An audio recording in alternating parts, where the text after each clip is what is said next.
Bonjour tout le monde. Donc, chers amis, chers collègues, donc aujourd'hui, dans le cadre de notre meeting hebdomadaire, Meet the Experts, nous avons le plaisir d'accueillir le docteur Jennifer Cotella, notre collègue de Marseille, du Centre méditerranéen Hôpital universitaire de cardio-oncologie, et qui va nous parler un petit peu des aspects pratiques du management des patients qui, en même temps par le cardiologue et par l'oncologue. Et il va nous parler de cette nouvelle discipline qui est la cardio-oncologie et qu'on essaye de lancer un petit peu en espérant que nos amis de Marseille nous apporteront leur expérience et leur connaissance. Donc, sans plus tarder, je laisse la parole à Ouab Salam qui va nous présenter rapidement l'invité du jour, notre invité, le docteur Jennifer Cotella. À toi, Ouab Salam.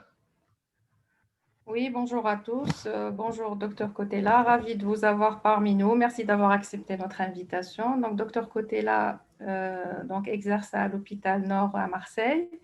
Elle est donc membre du groupe G-Médico, donc le groupe de cardio-oncologie. Elle est aussi membre du Centre méditerranéen hospitalier universitaire de cardio-oncologie. Donc, encore une fois, je suis ravie de vous recevoir et j'espère que ça ne pourra être qu'une séance très fructueuse pour nous. Attendez-vous à beaucoup de questions. Merci encore, à vous la parole. Merci beaucoup à tous les deux. Écoutez, c'est moi qui vous remercie pour cette invitation. Et puis, presque, on a envie de remercier finalement le Covid parce qu'effectivement, grâce à ça, on fait peut-être un petit peu plus de webinaires et on a l'occasion, même si ce n'est pas en présentiel, de se rencontrer. Et ça fait plaisir parce que ça devient plus facile de faire des rencontres et de pouvoir discuter ensemble. Donc, merci pour cette invitation. Donc, effectivement, moi, je fais de la cardio-oncologie à Marseille et le but d'aujourd'hui, ce qu'on avait décidé, c'était de faire effectivement des cas pratiques. Donc, bien sûr, je vais y mêler quelques planches de résumé de ce que l'on doit faire, de ce qu'on doit savoir, mais c'est vraiment de voir des cas pratiques. Ce qui veut dire que qui dit cas pratique, que tout est discutable et peut être discuté, qu'il n'y a pas de réponse idéale et qu'effectivement, le but est quand même qu'on puisse en discuter ensemble. Donc, n'hésitez pas à me poser des questions effectivement par le chat ou alors à m'interrompre si jamais c'est trop long, par exemple. Et on aura bien sûr un champ de discussion à la fin. J'ai prévu une présentation un petit peu longue. On a 1 heure devant nous, donc on ira à la vitesse où l'on progresse ensemble et on s'arrêtera quand il faut s'arrêter. Donc n'hésitez pas à être ma caution temps et à me dire quand il est temps de cesser la parole.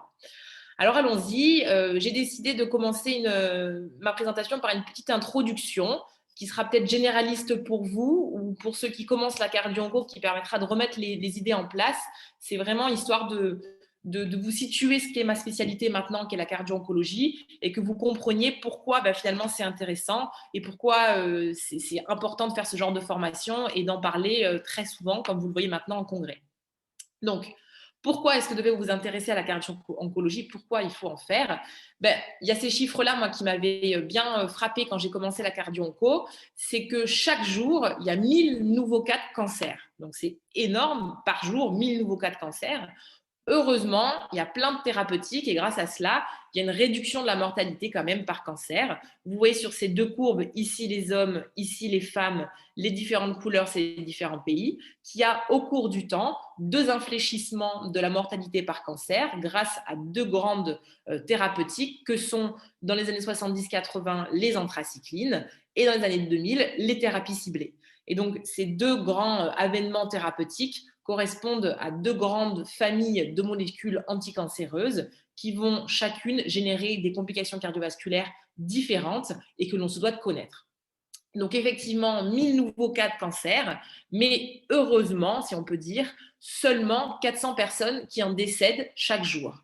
Tant et si bien qu'en France, on peut dire qu'il y a 3 millions de personnes de plus de 15 ans qui ont ou eu un cancer. Donc ça fait beaucoup de patients qui sont traités au long cours, ou des survivants. Donc, ce qu'il est certain, c'est que la cardio-oncologie, ça va vous concerner en tant que cardiologue, puisque le but de la cardio-onco, c'est donc une nouvelle discipline, plus trop nouvelle maintenant finalement, hein, ça fait bien 5 ans que c'est vraiment en place, mais qui se veut transversale, en particulier avec les oncologues. Et c'est important, qui vise à prendre en charge les maladies cardiovasculaires, des patients traités pour un cancer et les maladies cardiovasculaires antérieures au traitement.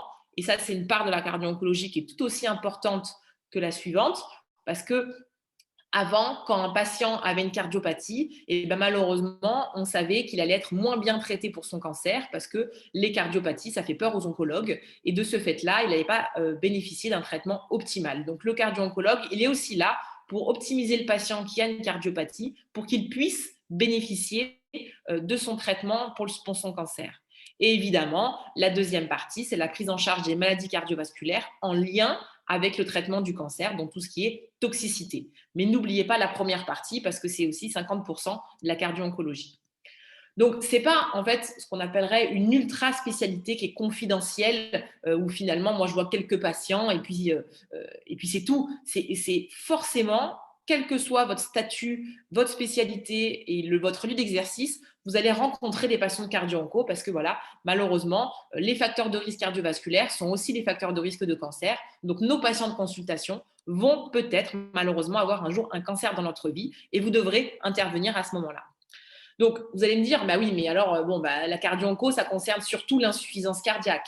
Vous avez raison, c'est une grosse partie de la cardio-oncologie, avec les anthracyclines, bien sûr, qui donnent des cardiopathies toxiques, l'herceptine, ou alors des autres thérapies ciblées aussi. Mais en fait, la cardio-onco, ce n'est pas que ça.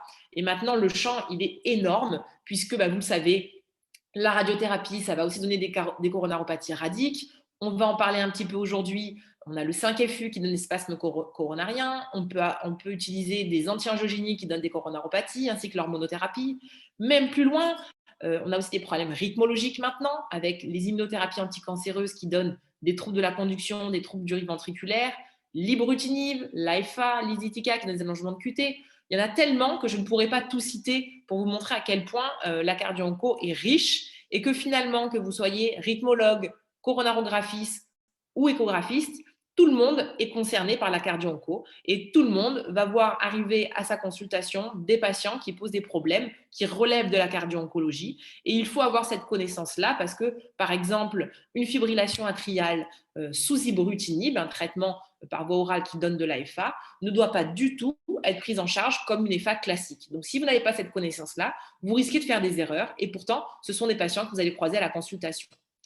Vous allez me dire, bah oui, mais c'est surtout les patients, les cardiologues hospitaliers.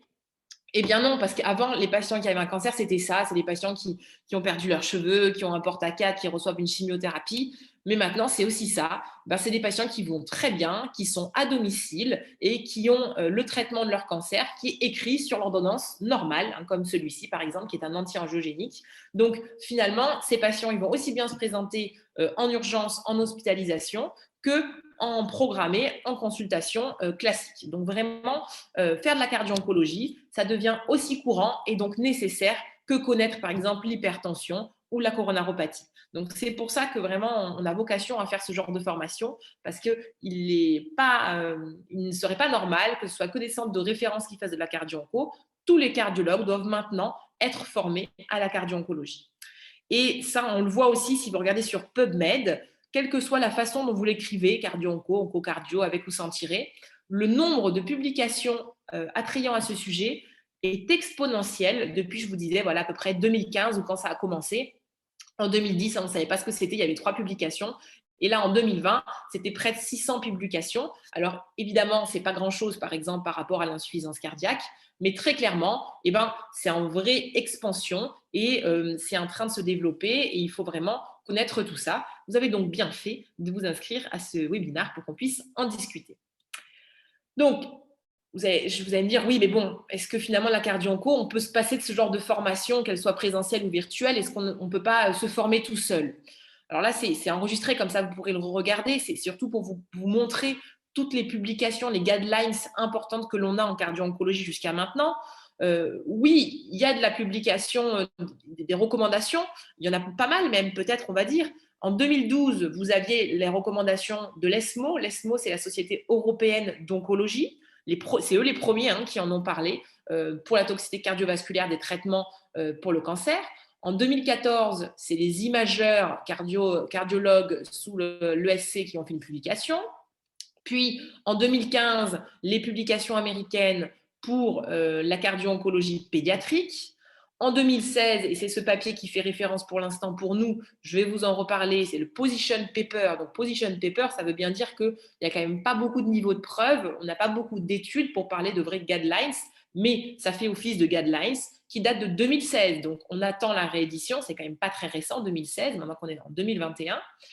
En 2017, il y avait une nouvelle publication de la Société américaine d'oncologie pour les survivants. Donc, vous voyez, il y a quand même beaucoup de choses.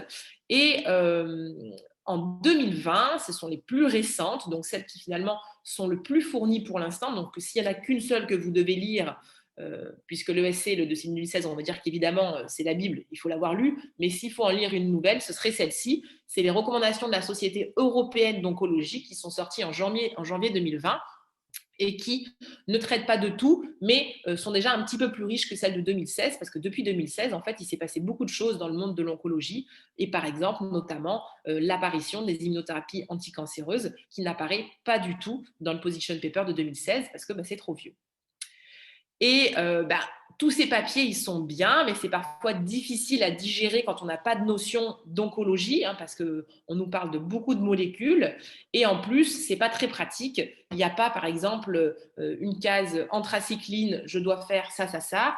Et c'est parfois donc un peu difficile de savoir, en ayant lu tout c'est des fois 60 pages, savoir ce qu'il faut qu'on fasse. Donc, je vous invite à regarder aussi, si vous le pouvez, cette publication. Alors, bien sûr, je fais partie des auteurs, donc je ne suis pas objective, je la trouve très bien. Mais c'est un papier qu'on a publié là en 2020 très récemment, qui est en fait un digeste de tous ces papiers que je viens de vous montrer, des différentes recommandations, et où on a essayé de proposer des arbres thérapeutiques pratiques, où vraiment, je suis en consultation, comment je dois suivre ce patient. Donc voilà, vous jetterez un œil si vous voulez, je vous le ferai passer si vous le souhaitez. Mais ça peut être un apport dans votre consultation. Et voilà, ça peut être nécessaire parce que, vous voyez, quand on fait de la cardio-onco, on va nous proposer tous ces noms-là. Et quand on est cardiologue, tous ces noms-là, et je n'en cite que quelques-uns, on ne les connaît pas bien. Et parfois, on peut se dire, mon Dieu, mais qu'est-ce qu'il me raconte? Que me demande-t-on sur cette ordonnance-là? Et c'est difficile de savoir comment orienter sa consultation parce qu'on ne connaît pas toujours la toxicité qui a trait à ce médicament-là. Donc, c'est pour ça que toutes ces formations-là, elles sont importantes et qu'il faut bien sûr de la pratique et du temps pour bien connaître la cardio-oncologie. Donc, je vais vous faire encore quelques petites notions de culture générale en thérapeutique onco. Peut-être que c'est trivial pour vous, mais comme ça, ça nous permettra de poser les bases pour la réflexion ensuite sur les cas cliniques. Donc, il faut que vous partiez du principe, même si vous allez le voir, je vais remettre ce dogme en question, mais on va partir du principe qu'il y a deux grands types de médicaments anticancéreux. Il y a les anciennes molécules, comme je vous le disais, qui sont apparues dès les années 70, et ce sont les anthracyclines.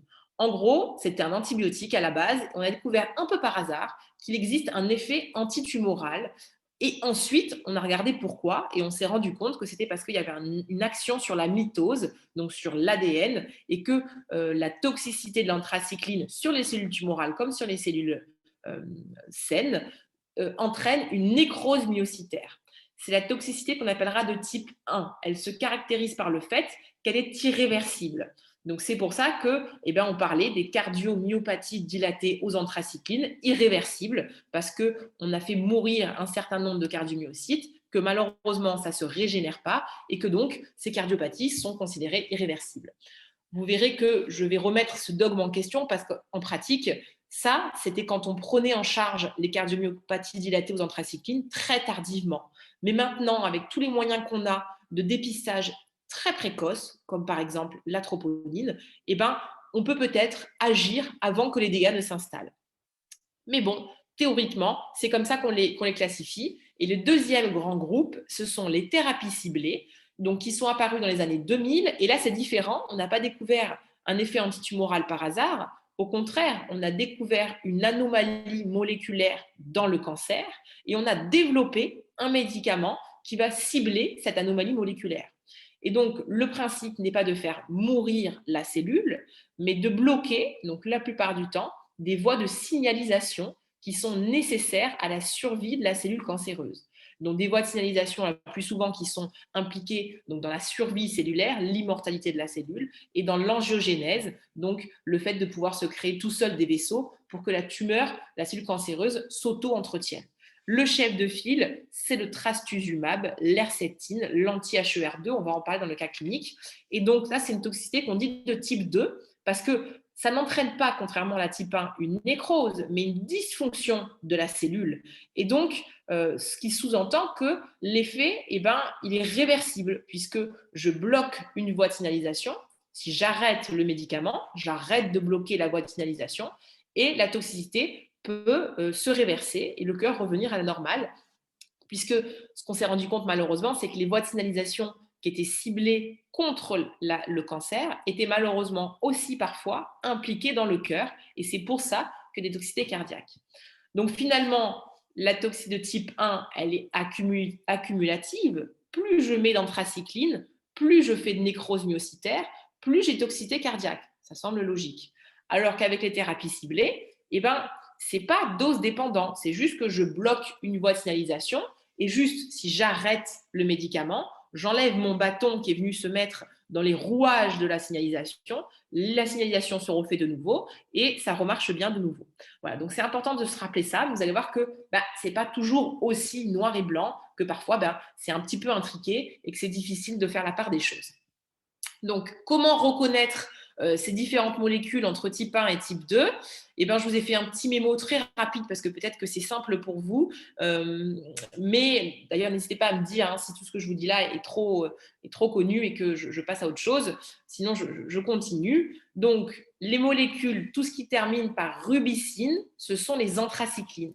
Donc, si on vous l'écrit, si l'oncologue vous écrit sur l'ordonnance, c'est doxorubicine, épirubicine, c'est facile. Vous savez ce que vous devez explorer. Mais parfois, l'oncologue, il ne sait pas que le cardiologue, il connaît maintenant ces noms de médicaments et il ne l'écrit pas. Donc, j'ai essayé de développer un petit dico patient-médecin, c'est-à-dire quelles questions vous allez poser à votre patient pour savoir quel est le médicament impliqué. Donc, pour les anthracyclines, c'est très simple. C'est une chimiothérapie qui est rouge et qui passe par les veines. Donc, n'importe quel patient qui reçoit un produit rouge par les veines, le code de couleur, il est universel. On comprend que ce n'est pas bon et les gens s'en souviennent. Donc, sachez que les anthracyclines, c'est de la chimio rouge par les veines. Et comme ça, vous pouvez repérer facilement ce que reçoit votre patient. Deuxième, tout ce qui termine par NIB, le sunitinib, l'ibrutinib, le lapatinib, tout ce que je vous disais, toutes ces molécules-là dont le nom de la molécule termine par NIB, ce sont les inhibiteurs des tyrosine kinases. Donc, les inhibiteurs de tyrosine kinase, c'est ce qu'on appelle aussi les petites molécules. Donc, ces petites molécules qui vont venir s'insérer au niveau intracellulaire, au niveau d'un récepteur à tyrosine kinase, d'où leur nom, les ITK. Et comment les reconnaître ? C'est tout ce qui se prend par la bouche.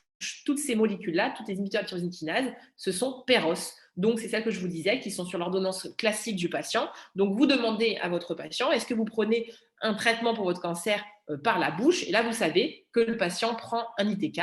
Et donc, vous savez que l'ITK, ça donne tel type de toxicité. Ensuite, les MAB, ce sont les anticorps monoclonaux. Donc ça, c'est plutôt intraveineux ou plutôt sous-cutané. Il y a deux grands types d'anticorps monoclonaux qu'il ne faut pas confondre, parce qu'en fait, dès qu'on dit anticorps, on peut parler d'immunothérapie, en quelque sorte. Mais maintenant, quand on dit immunothérapie, par abus de langage, on parle de l'immunothérapie active. C'est la récente, c'est le fameux vaccin anti-cancer. Donc, c'est celle qui va activer l'immunité du patient. Mais le trastuzumab, MAB, l'herceptine, c'est aussi un anticorps monoclonal, mais c'est ce qu'on appelle une immunothérapie passive, c'est-à-dire qu'on apporte un médicament au patient et c'est ce médicament-là qui va combattre la tumeur. Donc, comment faire la différence ? C'est bien de demander un petit peu au patient, ça va nous aider aussi. Donc, le trastuzumab, l'herceptine, c'est la chimio qui a duré 1 an et demi, avec une injection intraveineuse ou sous-pute, et ça, c'est le seul, donc ça permet de reconnaître, toutes les 3 semaines. Donc, c'est vrai que ce schéma thérapeutique qui est pour le cancer du sein il est facilement reconnaissable. Et quand on vous adresse un patient pour surveillance, mais que vous ne savez pas ce que c'est la molécule et qui vous explique qu'il a une injection sous-cutanée toutes les 3 semaines, vous pouvez être certain qu'il s'agit du trastuzumab. Tandis que pour l'immunothérapie telle qu'on l'entend maintenant, vous lui dites le vaccin anti-cancer, les patients, ils ont tout de suite bien compris surtout en ce moment, cette notion-là. Donc, pareil, ils pourront vous dire et vous orienter pour savoir quelle molécule ils reçoivent. Donc, rubicine, anthracycline, NIB, ILZTK, MAB, anticorps monoclonaux, MID, c'est les immunomodulateurs et c'est donné dans le myélome. C'est surtout connu pour donner des problèmes de maladie thrombolytique veineuse. Je ne m'étends pas sur le sujet, ce n'est pas le plus fréquent. Et d'autres, malheureusement, n'ont pas de logique dans leur nom, n'ont pas de signe de reconnaissance. Et donc là encore aussi, je présente, c'est pas que je fais ma pub, mais je vous présente les outils qui sont à votre disposition et que je vous propose, puisqu'on a fait ce site gmedico.fr qui fait suite, pour ceux qui l'auraient connu, à l'application Gmedico qui nous posait des problèmes de conception. Donc, on a ce site maintenant qui est en ligne où vous pouvez vous inscrire. Il faut s'inscrire, mais qui est parfaitement gratuit. On ne touche aucun argent là-dessus. Ça, je vous dis, je me permets de faire ma pub parce que je n'ai pas d'intérêt. C'est simplement que vous proposez cet outil qui est un outil où vous allez retrouver un glossaire des différentes molécules anticancéreuses et les toxicités cardiovasculaires qui s'y rapportent. Et vous aurez aussi accès aux différents algorithmes des protocoles de prise en charge pour le suivi et pour les toxicités, tels que vous le retrouverez dans la publication que je vous ai montrée. Voilà, donc en pratique, pour faire des cardio-onco, il faut du temps parce qu'il faut lire un petit peu, il faut un petit peu s'entraîner et il faut beaucoup de pratique. Donc, c'est le but d'aujourd'hui. Voilà, on a fait cette courte intro d'un quart d'heure. Je vous propose maintenant qu'on passe au vif du sujet et donc à la pratique. Et déjà, peut-être juste une première interlude. Est-ce que vous avez des questions particulières suite à cette première introduction? Ou est-ce que vous êtes prêts à passer à la pratique? N'hésitez pas à me répondre dans le petit chat, comme ça je vois vos réponses. C'est OK pour vous? Vous êtes toujours là?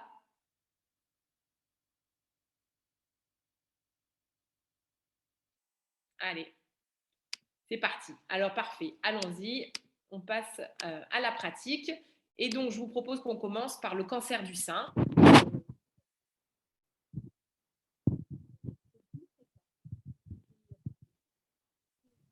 Votre micro. Le micro. Je ne sais pas, j'entends pas, moi.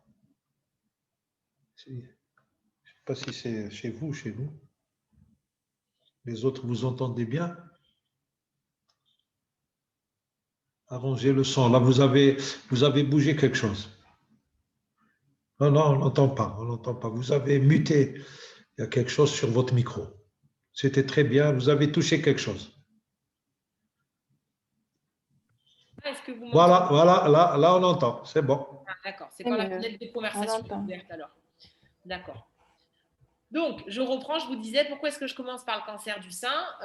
Parce que, oui, c'est bon, vous m'entendez.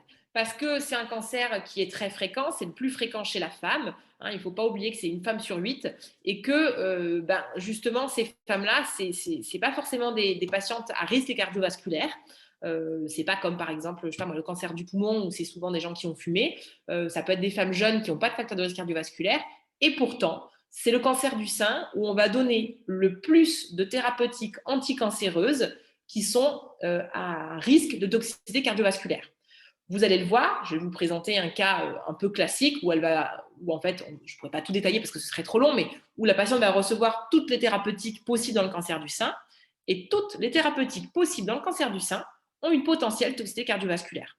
Donc, j'attire votre attention sur le fait que cette population de patientes qui ne semble pas inquiétante à la base parce que pas à haut risque cardiovasculaire est peut-être celle qui va avoir le plus besoin de nous, d'autant qu'il y a des publications qui nous montrent que finalement, les femmes qui ont un cancer du sein localement avancé, c'est-à-dire qui ne vont pas bénéficier que de la chirurgie, mais qui vont avoir de la chimio, de l'hormono, de la radiothérapie, au long cours, elles ont un pronostic cardiovasculaire qui va surplomber le pronostic du cancer du sein. C'est-à-dire que les patientes vont plus mourir du cœur qu'une récidive de leur cancer du sein.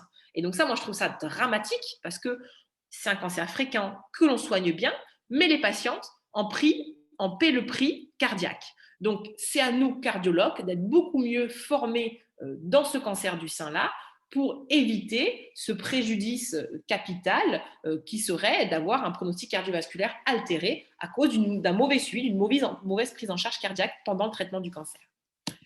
Donc, allons-y, sans plus attendre. Donc, il s'agit de Madame S. Donc, c'est une patiente âgée de 68 ans. Donc, là, je l'ai fait volontairement un petit peu vieille pour les bénéfices du cas clinique, mais ce n'est pas toujours aussi, entre guillemets, vieux, parce que 68 ans, on est encore jeune, mais aussi âgé que ça. Dans ses antécédents, alors on le voit après, mais dans ses antécédents, il manque un truc là. Elle a une cholestérectomie, elle a un pacemaker parce qu'elle avait été implantée pour un VAV complet. Bon, elle est tabagique sevrée depuis 5 ans, donc on va dire que plus tellement un risque cardiovasculaire, admettons, et elle a une hypertension bien contrôlée sous monothérapie par Residrex. Bon, une patiente classique. Et malheureusement, à l'autopalpation, pour les femmes du groupe, n'hésitez pas, il faut le faire. C'est le premier pas du dépistage. À l'autopalpation, elle découvre un nodule mammaire gauche qui semble collé au plan profond. Et donc, elle consulte son gynécologue. Le gynécologue, à la palpation, découvre en effet 2 nodules, finalement. Un gros qu'elle avait senti à gauche et un plus petit à droite. Donc, bien sûr, dans ces cas-là, on prescrit une écho et une mammographie. Juste pour vous montrer un peu d'imagerie, donc là, à l'échographie, il y avait effectivement un nodule droit infracentimétrique qui était hypoéchogène, qu'on grade ACR4, je vais vous en parler après. Et à la mammographie, il y a des microcalcifications que l'on classe ACR5. Donc, qu'est-ce que ça veut dire? Ça, c'est la classification ACR. Ça, on n'est pas obligé de le connaître, l'oncologue nous l'expliquera, mais c'est pour avoir une culture. ACR5, donc ces microcalcifications, malheureusement, c'est évocatrice d'un cancer. Et l'ACR4, c'est indéterminé et ça justifie une biopsie. Donc, cette patiente, elle a de façon certaine à gauche un cancer et à droite, il faut une biopsie. Donc, c'est ce qu'on lui fait. Vous voyez, c'est une image un peu choquante, mais c'était pour qu'on se rende compte de ce que c'est qu'une biopsie. C'est quand même pas rien, effectivement. Donc, on comprime fortement le sein et on prend une petite ponction dans la partie qui est douteuse et on analyse tout ça. Et donc, effectivement, malheureusement, cette patiente présente un cancer du sein bilatéral, un carcinome canalaire infiltrant, c'est le plus fréquent, de grade 3, et qu'on appelle triple positif. Triple positif, ça veut dire quoi? Ça veut dire qu'il y a des récepteurs aux hormones, œstrogène, progestérone, et HER2 avec 3 croix, donc très positif. C'est-à-dire que la cellule cancéreuse surexprime HER2, ce qui on pourrait dire, c'est bien, ça va nous donner une arme qui est le trastuzumab, mais ce sont quand même des cancers qui sont plus agressifs. Donc, comme je vous disais, c'est ce genre de cancer qui va subir ou bénéficier, je ne sais pas trop, bénéficier probablement d'un schéma thérapeutique qui est complet et qui va comporter une chimiothérapie néoadjuvante, parce que c'était un grade 3, donc une chimiothérapie avant la chirurgie. On lui fait une double mastectomie parce que malheureusement, les 2 côtés sont atteints. CHER2 positif, donc s'en suivra une thérapie ciblée par trastuzumab, qui est l'anti-HER2. Elle va aussi avoir de la radiothérapie et ensuite une hormonothérapie parce que c'était positif sur les récepteurs hormonaux. Donc, voyez-vous, c'est un bazooka, ce traitement qui va permettre d'éradiquer toutes les cellules cancéreuses. Et juste pour faire une parenthèse là-dessus, regardez ce schéma, c'est tout ce qui est possible dans le cancer du sein. Et chacune des étapes peut être à toxicité cardiovasculaire. On va en reparler. Mais la chimiothérapie, vous le savez, ça va être des anthracyclines, toxicité avec dysfonction VG. Le trastuzumab, dysfonction VG possible aussi. Radiothérapie sur le sein gauche, possible, coronaropathie 5 à 10 ans après. L'hormonothérapie, c'est une femme ménopausée, elle va avoir des antiaromatases, c'est aussi à risque d'hypertension et plus ou moins ischémique. Donc, cette patiente-là, qui était à la base finalement pas à gros risque cardiovasculaire, elle se retrouve à haut risque cardiovasculaire du fait de son traitement pour le cancer. Donc, on va un peu détailler sa prise en charge pour soulever des points clés de la prise en charge de ce genre de patiente et on va un peu en discuter. Donc, cette patiente doit recevoir une chimiothérapie, donc l'oncologue vous l'envoie en préthérapeutique. Alors, vous allez voir, c'est un cas clinique qui se voulait interactif, mais bon, dans la formule d'aujourd'hui, c'est un petit peu plus difficile, donc c'est un peu un peu bizarre, mais je vais faire questions et réponses et éventuellement sur des questions courtes, je vous demanderai de participer. Donc, l'oncologue vous envoie en pré-thérapeutique. Donc, je vous demandais, lors d'une consultation pré-thérapeutique, pré-chimiothérapie, que devez-vous réaliser? ECG, ETT, dosage NT-proBNP, BNP, dosage troponine et prise de la tension. Donc, finalement, là, il y a un seul intrus. Ça paraît évident. On a presque envie de dire oui, il faut tout faire, mais qu'est-ce qu'il est vraiment nécessaire de réaliser? En pratique, tout, sauf le dosage du NT-proBNP du BNP. Ça me permet d'ouvrir cette parenthèse et de la refermer immédiatement. Les peptides natriurétiques sont très utiles, certes, quand il y a insuffisance cardiaque, mais en cardio-oncologie, ils n'ont pas pour l'instant fait leur preuve d'un impact pronostique. Donc, ce sera un outil d'aide à la décision quand, par exemple, il y a une dyspnée, quand il y a des œdèmes. Mais pour le pronostic, on le fait, c'est vrai, mais pour le pronostic, ça ne servira pas et on ne s'appuiera pas dessus. Donc, en pré-thérapeutique, ce n'est pas absolument nécessaire de l'avoir et de le faire.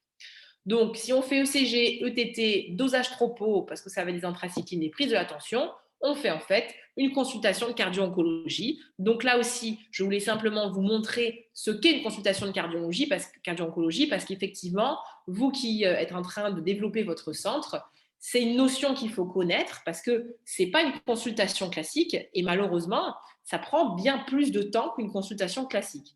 C'est-à-dire que là où une écho simple, par exemple, juste pour une FEVG, ça va nous prendre 10 minutes, un quart d'heure, ou une consultation simple pour un électro, 10 minutes, un quart d'heure, là, vous allez devoir tout faire. Donc, c'est une consultation qui va prendre au minimum une demi-heure et parfois plus, en particulier quand on est en pré-thérapeutique.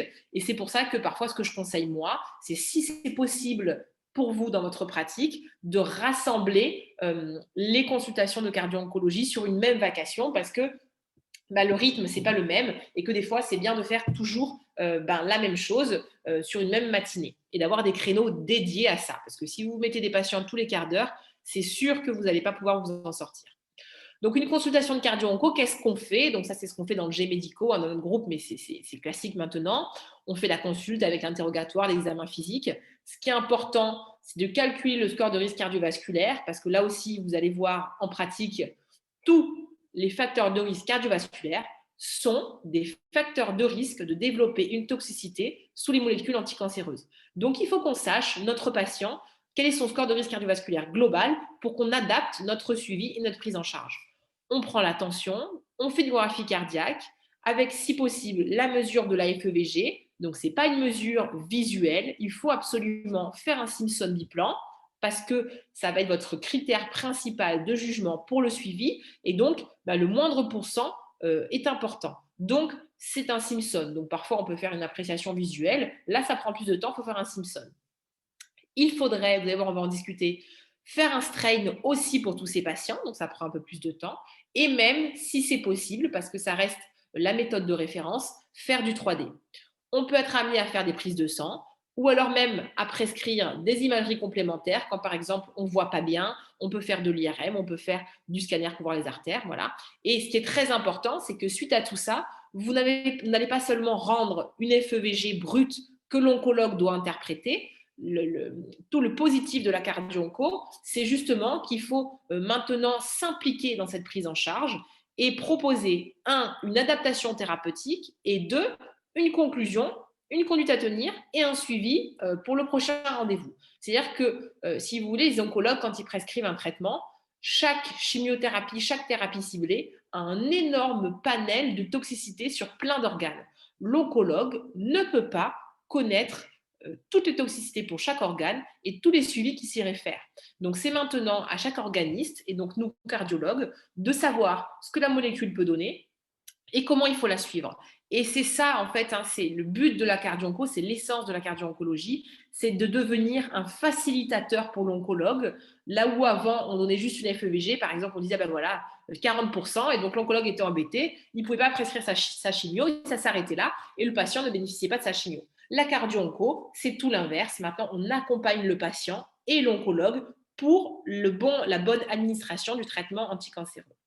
Et donc, ça, c'est l'exemple de notre fiche à nous, hein, peu importe, chacun fait la sienne, mais vous voyez, en gros, il y a tout plein de données partout, puis là, c'est zoomé, parce que l'oncologue, le strain, le machin, il ne sait pas l'interpréter. Ce qu'il veut, lui, c'est une conclusion et les examens à prévoir pour la suite. Donc, pas de souci. Donc, ce qui est important, c'est voilà, de donner une conclusion pour la suite qui va faciliter la donne à l'oncologue. Par exemple, c'est très simple, hein, pas de contre-indication aux anthracyclines. OK, il n'a pas besoin de réfléchir et regarder dans ses protocoles si oui ou non il a le droit de le faire et de donner le prochain rendez-vous parce que sinon, le patient va être perdu de vue. L'oncologue ne va pas vous le réenvoyer parce qu'il y a plein de rendez-vous qui se mêlent et du coup, là encore, il ne bénéficiera pas d'une réévaluation suffisamment précoce. Et donc, potentiellement, il développera une cardiomyopathie dilatée toxique qui passe inaperçue et qui va devenir irréversible parce que pris en charge trop tard. Voilà, donc, je vous le disais, dans une consultation de cardio-onco, on fait tout ça et on propose une adaptation thérapeutique. Donc, chez cette patiente, je vous le remets ici, elle avait une hypertension sous monothérapie par Ezidrex. Donc, c'était ça son traitement. Est-ce que vous auriez proposé une adaptation thérapeutique ? Pareil, je fais questions-réponses parce que on n'a pas beaucoup de temps. Ça nous permet d'avancer plus vite. Oui, on va faire une proposition thérapeutique. Vous voyez, chez cette patiente-là, qui va recevoir donc des anthracyclines, qui est quand même âgée de plus de 65 ans, qui a de l'hypertension, ancienne tabagique. Donc, il faudrait calculer son score de risque avec le cholestérol, mais il n'est pas nul. Donc, quitte à ce qu'elle ait un traitement antihypertenseur, et bien, vous voyez, quand je vous dis il faut optimiser votre patient avant son traitement anticancéreux, ben, ça passe par là. Quitte à avoir, je disais, 6 drogues antihypertensives, il doit y avoir, autant qu'elles soient cardioprotectrices. Donc, on va switcher les Idrex, par exemple, par un IEC ou par un ARA2. Comme ça, il y aura la double valence antihypertensive et cardioprotection. Et en plus de ça, c'est une patiente qui va recevoir une chimiothérapie, des anthracyclines, vous le savez, ça fait vomir, donc diurétique, plus vomissement, plus des antiémétiques qui ont aussi une action sur le QT, avec qui peut donner une hypocalémie, vous allez générer potentiellement un risque d'orsade de pointe.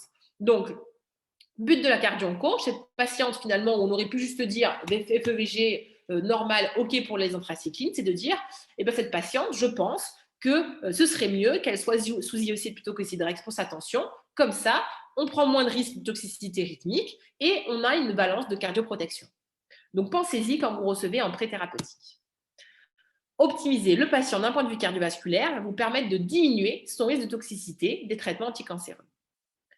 Alors, donc elle débute un traitement par FEC100. Donc là aussi, normalement, je vous interroge pour savoir si vous connaissez le FEC100. Mais là, je diminue le suspense, je vous donne la réponse. Qu'est-ce que le FEC100 ? Donc, c'est la chimiothérapie classique que vont recevoir les patientes qui ont un cancer du sein avancé.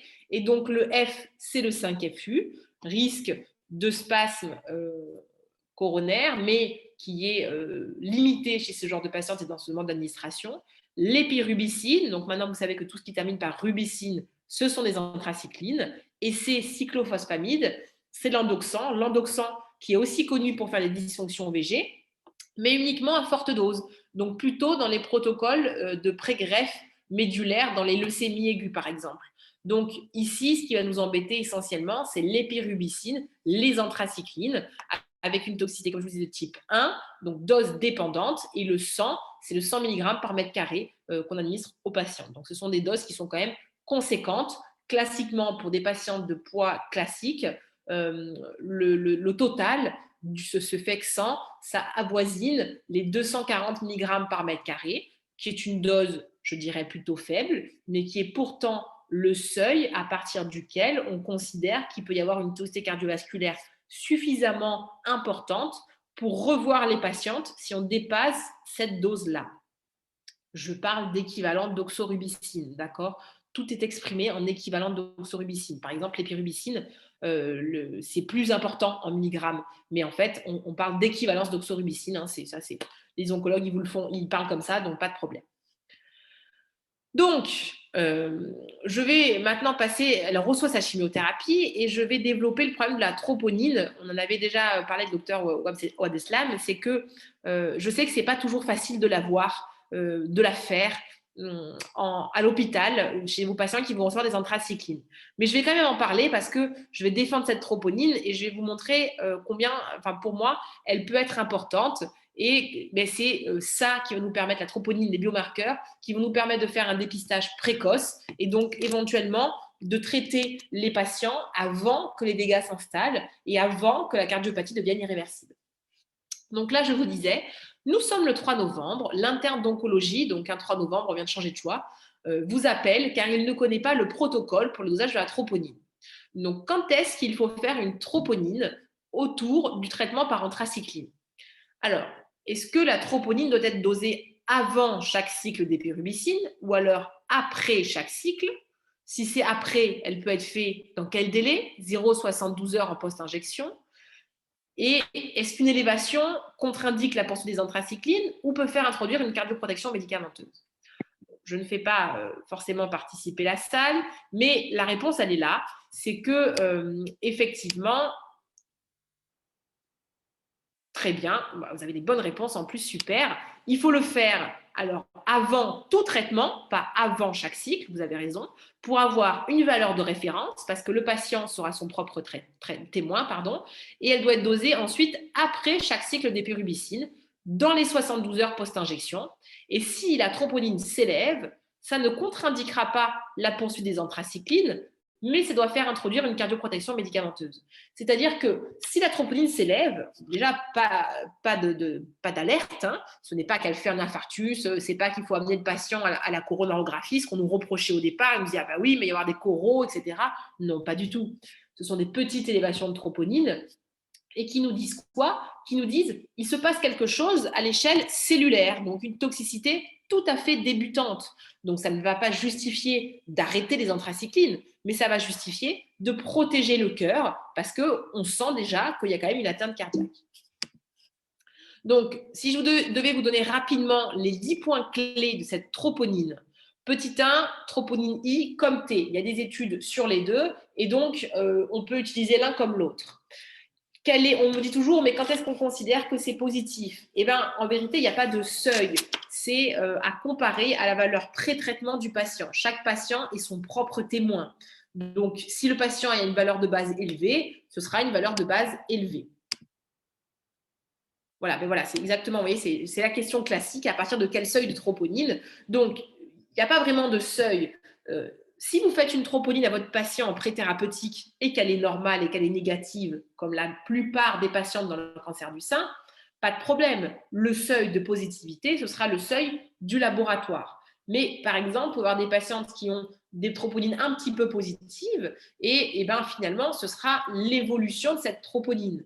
Donc, bien évidemment que si je dois donner un seuil, le seuil, ce sera celui de détection du laboratoire, d'accord ? Pas celui qui est donné pour le seuil de SCA, attention, hein. Je parle de seuil de détection du laboratoire, si jamais la valeur de base est négative. Mais finalement, c'est encore une fois une cinétique qui est importante. Vous allez me dire, ok, mais à partir de quel pourcentage d'augmentation je m'inquiète? Eh bien, à partir du moment où ça passe au-delà du seuil de détection, je m'inquiète, c'est-à-dire qu'il se passe quelque chose, d'accord? Encore une fois, ça ne veut pas dire qu'on va arrêter le traitement, ça veut juste dire qu'on va être plus prudent. Donc, ça vaut le coup de s'intéresser à des variations, même minimes. Ensuite, quand est-ce qu'on la dose? Ça, c'est par rapport aux études de Cardinale. Hein, vous le savez, c'est l'équipe italienne qui a fait ce genre d'études et ils ont dosé dans les 72 heures post-injection. Donc, ce n'est pas forcément expliqué par un mécanisme physiopathologique, mais uniquement parce que les études ont été faites comme ça. Donc, dans les 72 heures post-injection. Nous, en pratique, à l'hôpital, quand on s'est fait à l'hôpital, on le met dans le protocole des infirmières. Avant qu'elles débranchent le porte-à-4, elles doivent prélever un tube de troponine. C'est donc très pratique parce que du coup, on ne pique pas la patiente. On la prend sur la ligne de traitement. Donc ça, c'est plus acceptable pour les patientes et ça marche bien. Donc si c'est juste avant de débrancher le porte-à-4, c'est après les 2 heures de surveillance après l'injection. Donc finalement, ça marche bien, on est dans le bon délai, on peut dépister des élévations de troponine, c'est suffisamment loin et pas trop pour le dépister. Donc, si jamais c'est possible dans votre centre, à mettre dans le protocole de l'infirmière, le cardiologue, l'oncologue n'a même pas besoin de le prescrire, ça se fait tout seul et comme ça, toutes les patientes en bénéficient. Bien sûr, il faut que ce soit toujours dans le même labo et dans le même délai parce que sinon, ça ne sera pas comparable. Donc ça, on a l'habitude de gérer ces troponines. On sait que chaque labo a sa troponine et chaque labo a sa valeur de référence. Donc que ce soit toujours le même, sinon on ne peut pas extrapoler. Ce seront des élévations faibles. Je dis n'importe quoi. Par exemple, nous, troponine T, la détection du labo, c'est 14. Quand on fait un infarctus, on va avoir 300. Quand on a une toxicité sous anthracycline, ce ne sera pas 300, ça va être 20 par exemple. Donc une toute petite élévation, c'est ce que je vous disais. Même si le pourcentage d'élévation il est faible, il est significatif parce qu'il y a une cinétique. Ça n'indique pas bien sûr une coronarographie. On ne parle pas de syndrome coronarien aigu, pas de modif ECG, pas de douleur thoracique. C'est simplement un marqueur de la toxicité cellulaire, d'accord? Ça marque même plus que la toxicité cellulaire, parce qu'on ne peut pas le prouver, c'est un risque de cardiotoxicité. Donc, c'est vraiment l'étape tout au début du mécanisme de toxicité. Et comment est-ce qu'on le sait? Regardez, ça c'était une des vieilles études, 2004 de Cardinalet, qui représente en fonction du temps les périodes où on n'a pas d'événement cardiovasculaire. En gros, sur 700 patients qui recevaient des anthracyclines et du trastuzumab, les troponines qui restent négatives ne font pas d'événements cardiovasculaires. Les troponines qui étaient positives avant et négatives après, elles en font un peu. Et les troponines qui étaient très positives après traitement, elles font plein d'événements cardiovasculaires. Donc, c'est grâce à ce genre d'études qu'on a dit, OK, la troponine est prédictive d'événements cardiovasculaires. Donc, ce sont des patients à risque de faire une toxicité. On peut les traiter avec, par exemple, je vais vous dire, des IEC pour les protéger, pour empêcher la survenue de ces événements cardiovasculaires.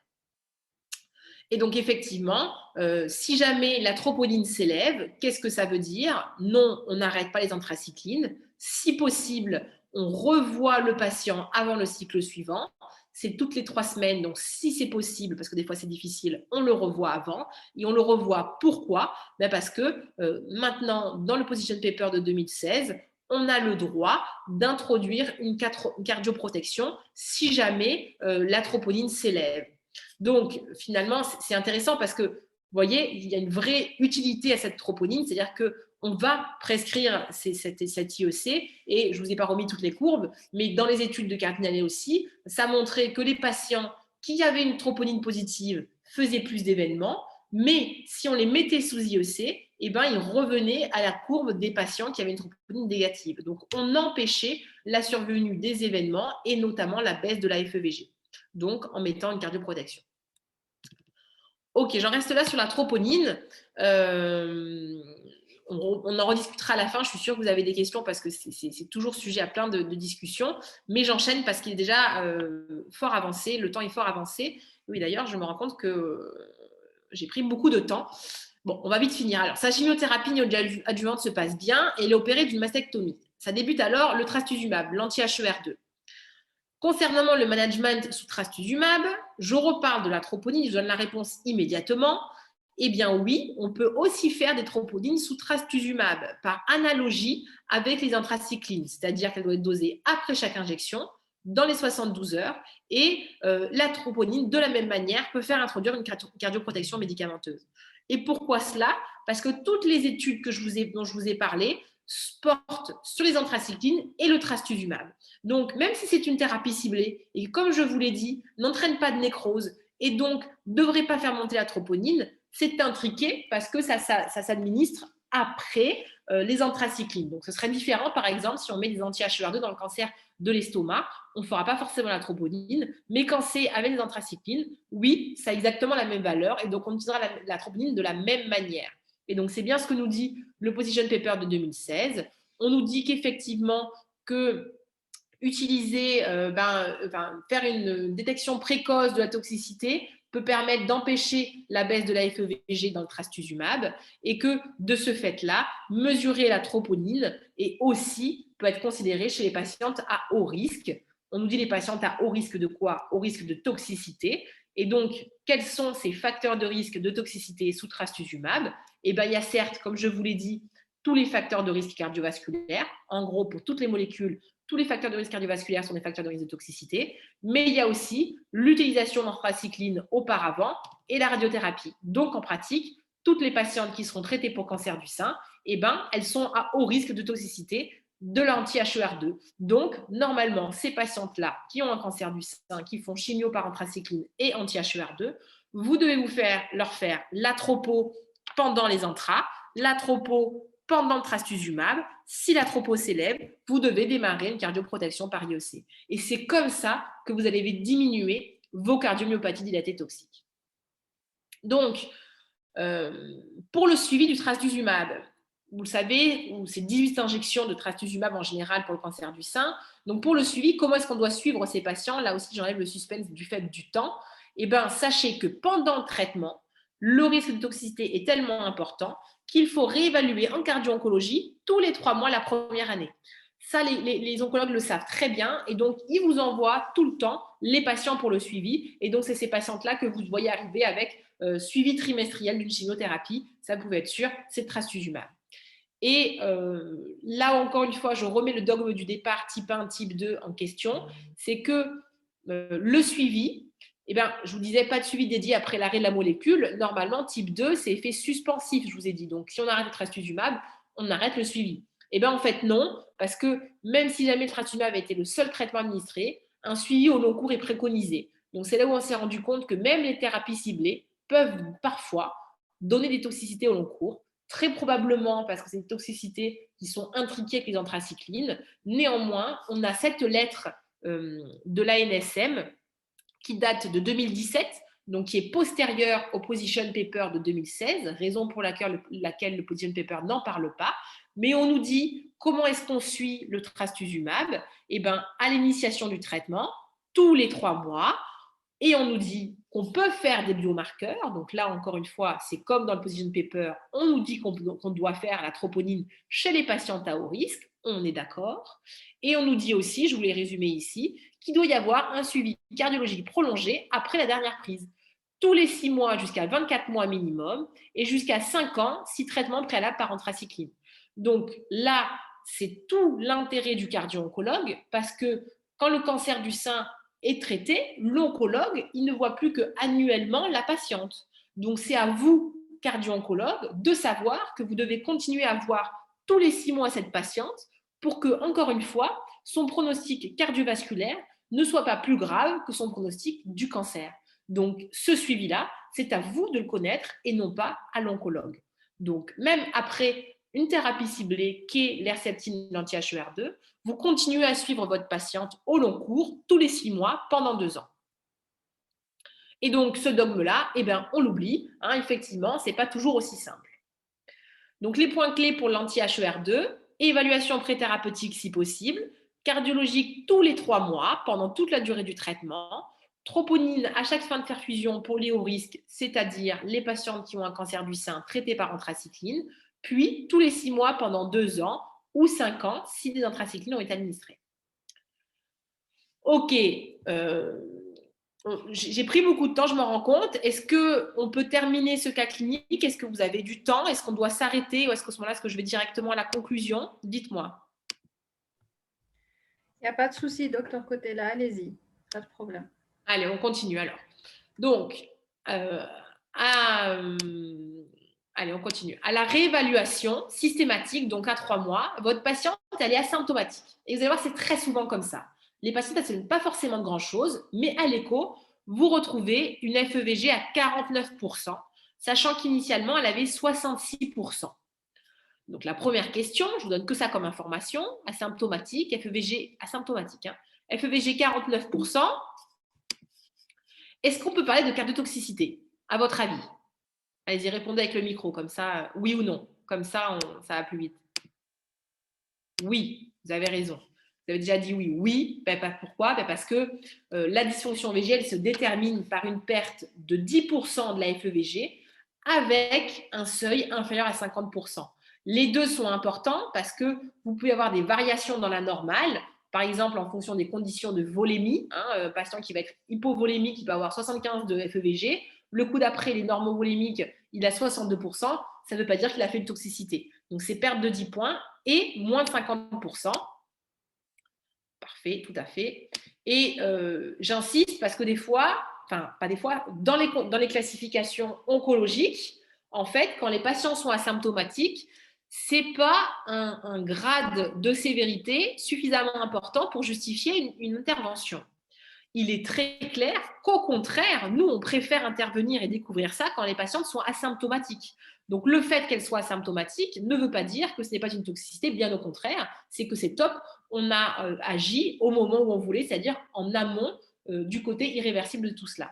Il faudra recontrôler à 2-3 semaines pour en être certain, et il faudra le faire toujours par la même imagerie, évidemment. Parfois, comme on n'est pas disponible, eh ben, les oncologues ils prescrivent une FEVG isotopique, mais l'FEVG isotopique ne peut pas se comparer à l'échographie ou à l'IRM.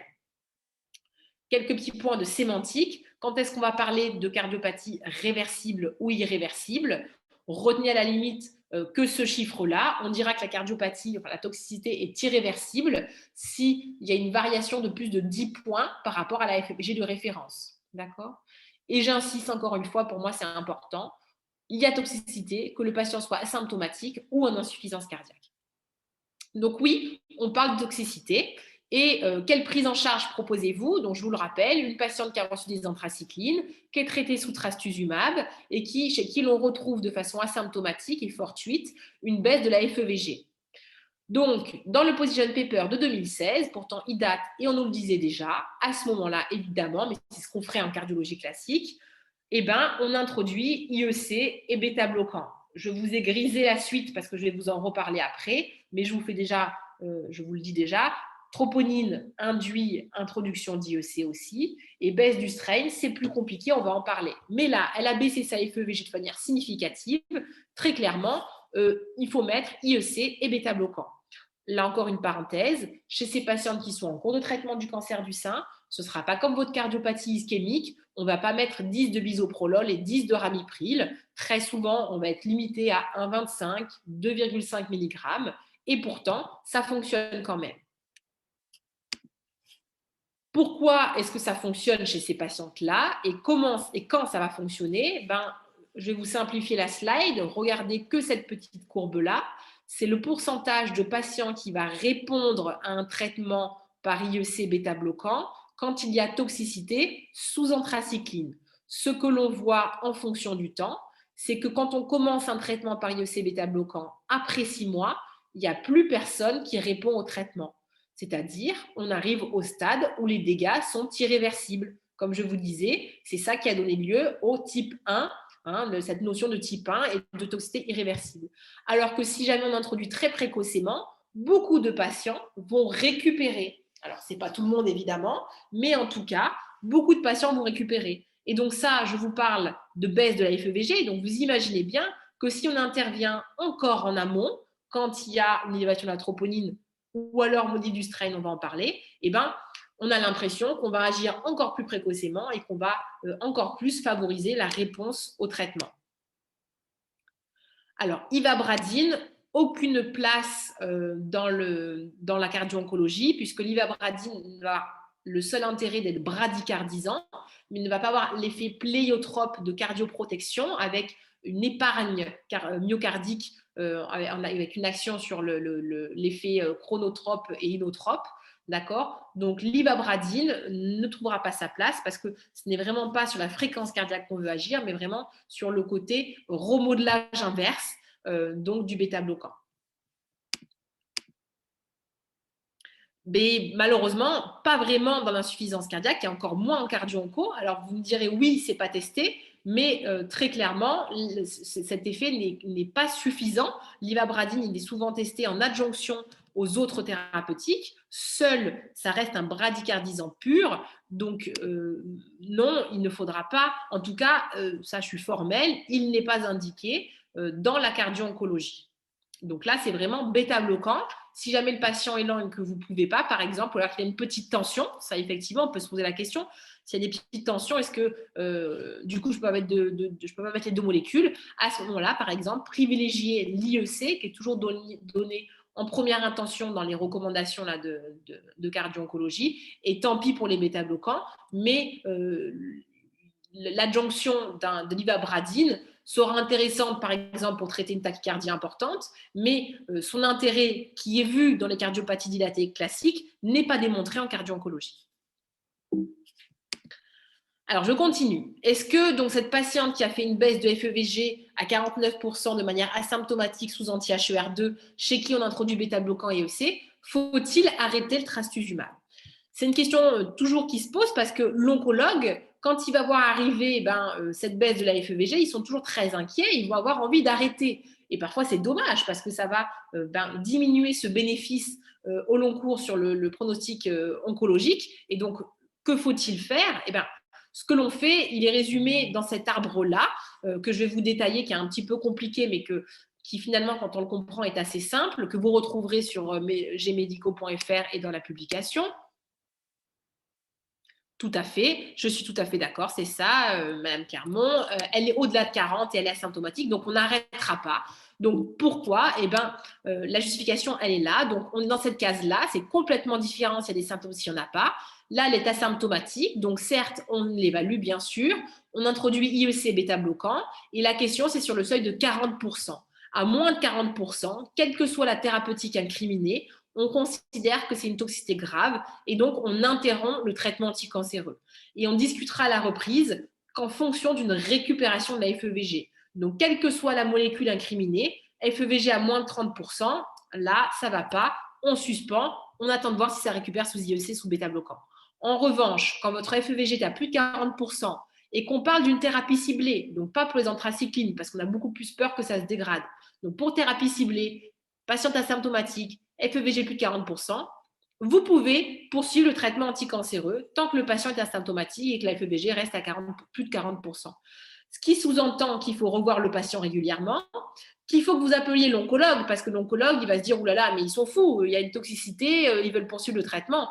Il faut leur expliquer, parce que soit ils sont tout à fait au clair de la cardio-onco et ils savent qu'en introduisant un traitement, ayant une surveillance rapprochée, on va maintenir les choses et on va empêcher les catastrophes et donc ça ne risque rien. Soit alors, il ne va pas vous écouter et il va l'arrêter et c'est dommage pour la patiente.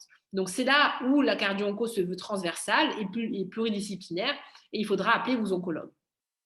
En revanche, si votre patiente était symptomatique, là, c'est très différent. À partir du moment où il y a insuffisance cardiaque, quelle qu'elle soit, de la dyspnée au signe congestif, il faudra interrompre le traitement anticancéreux parce qu'on a peur que ça se dégrade très rapidement. Et à ce moment-là, soit les symptômes disparaissent et on passe du côté asymptomatique et selon la FEVG, on peut reprendre ou pas, d'accord? Mais par contre, si c'est réfractaire, à partir du moment où il y a symptômes, on ne pourra jamais reprendre la thérapeutique anticancéreuse. Et c'est les rares cas où, en tant que cardio-oncologue, on dira là, stop, il faut arrêter. C'est vraiment trop grave pour mon patient. Et voilà, retenez cette phrase-là, c'est qu'il faut toujours suspendre quand le traitement anticancéreux s'il y a des symptômes, mais ne jamais contre-indiquer définitivement trop vite le traitement qui peut avoir un bénéfice vital. Et donc là, c'est toute la modification par rapport à avant où on vous demandait, donc on disait juste ETT pour surveillance trimestrielle chimiothérapie, vous ne saviez même pas que c'était le trastuzumab. Mauvaise question, mauvaise réponse. On donnait FEVG 49%, sans aucune conclusion suivie, adaptation thérapeutique. L'oncologue avait le 40% et bim, il contre-indiquait le trastuzumab et la patiente, elle avait un moins bon pronostic oncologique. Et donc, ça, c'est l'évolution, c'est la cardio-oncologie. Il y a une discussion, on ne contre-indique pas définitivement et pas trop vite le traitement qui a un bénéfice vital. Donc, faut-il arrêter le trastuzumab? Vous avez bien répondu, c'est non. Je fais deuxième scénario pour discuter d'une problématique vraiment, d'une discussion très, très récente. Vous allez voir début 2021, janvier. Donc, deuxième scénario, à la réévaluation systématique, à l'échographie, la FEVG, elle est normale, mais vous retrouviez un strain abaissé de 16 points, donc en valeur relative, par rapport à la valeur de référence pré-traitement. Donc, même question.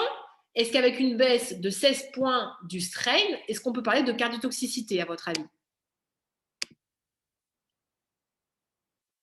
Dites-moi.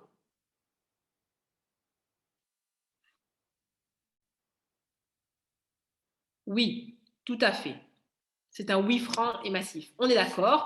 On parlera de toxicité aussi. Et le seuil, il est de 15 points. Donc là, j'avais mis 16 parce qu'un strain, ça va quand même varier en fonction des conditions de charge, par exemple. Donc, prenez toujours votre tension, par exemple, quand vous faites un strain parce que vous n'aurez pas le même strain si vous avez 20 de tension ou si vous avez 12 de tension.